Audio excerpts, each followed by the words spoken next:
পশ্চিমবঙ্গের ডিএ নিয়ে একটা বড়সড় আন্দোলন কিন্তু চলেই আছে। এখনো কিন্তু সেই আন্দোলনটি চলছে।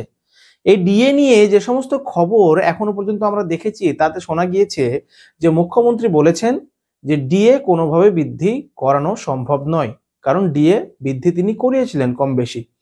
কিন্তু তাতে সরকারি কর্মচারীদের আরো ডিএ বৃদ্ধি করার একটি আন্দোলন শুরু হয়েছিল এবং সেই আন্দোলনের কারণেই মুখ্যমন্ত্রী যে কথা বলেছিলেন যে ডিএ কোনোভাবেই বাড়ানো যাবে না, সেই সিদ্ধান্তের এখন বদল হতে চলেছে। এবারে 6% বৃদ্ধি পেতে চলেছে সমস্ত সরকারি কর্মচারীদের। এর আগে হোমগার্ড যারা ছিল তাদের ডিএ বৃদ্ধি পেয়েছিল। এবারে সমস্ত সরকারি কর্মচারীদের যারা সরকারি চাকরি করছেন তাদের ডিএ বৃদ্ধি পেতে চলেছে 6% হারে। কবে ঢুকবে এই টাকা সেটাও কিন্তু প্রায় জানা গিয়েছে। সেটা হলো মার্চ বা এপ্রিলের মধ্যে কিন্তু প্রথমবার ডিএ বৃদ্ধি হয়ে টাকা ঢুকতে পারে।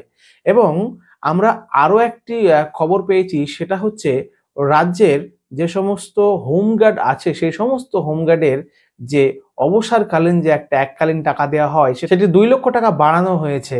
আর এখন সেই টাকাটি মোট অঙ্ক দাঁড়িয়েছে 5 লক্ষ টাকা। অতএব তাদের জন্যও কিন্তু এটা খুব খুশির খবর। তো ভিডিওটি কেমন লাগলো অবশ্যই লাইক শেয়ার কমেন্ট করে জানাবেন এবং সঙ্গে থাকবেন এই ধরনের ট্রু নিউজ পাওয়ার জন্য। ধন্যবাদ, ভালো থাকবেন।